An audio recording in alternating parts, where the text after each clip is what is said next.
that the sisters can't afford. There is a shelter that needs to be painted.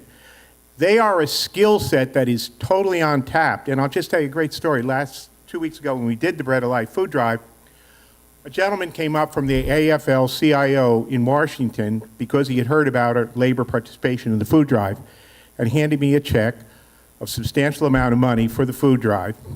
And his name was Randy Kinder, Notre Dame running back, 1994, 1996.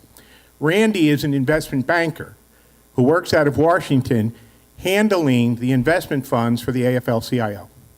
So he came to us and he said, this is what we are trying to do, and they've asked us to reach out to other affiliates of labor, not only in New York, but I would say that to all of our clubs around the country.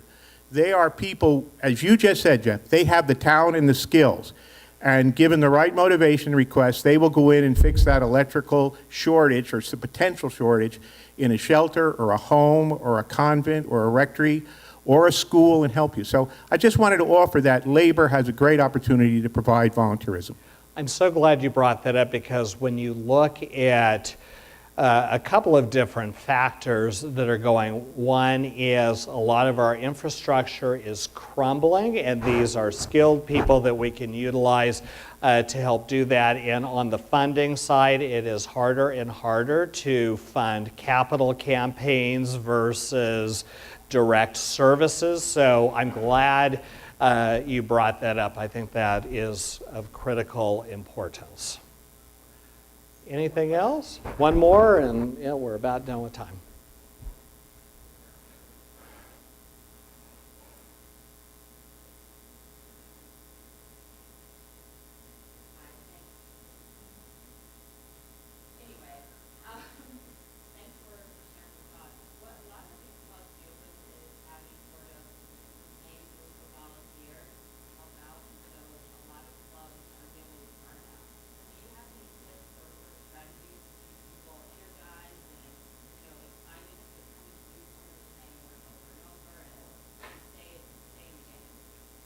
Are you referring to leadership within the club or boards or?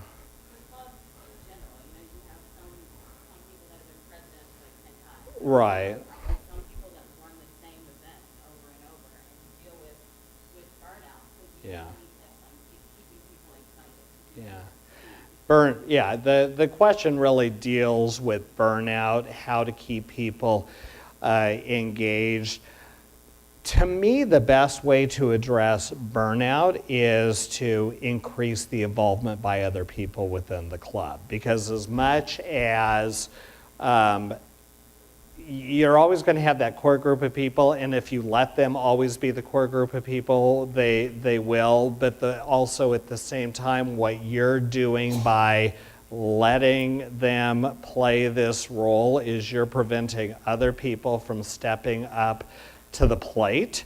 Like, for instance, a good friend of ours is an elementary school PTA president this year, and she's been chairman of the carnival the last 3 years, and the school carnival is next weekend, and she is purposely going out of town so the co-chairs for the carnival this year can step up to the plate and do it themselves. And sometimes you kind of need that forced change. That's why it's so critical that you're bringing new people into the organization.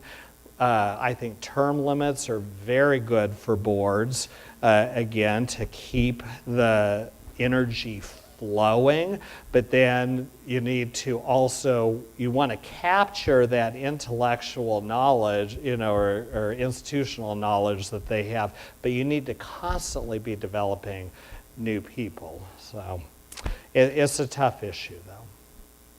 All right. Well, thank you. That was great.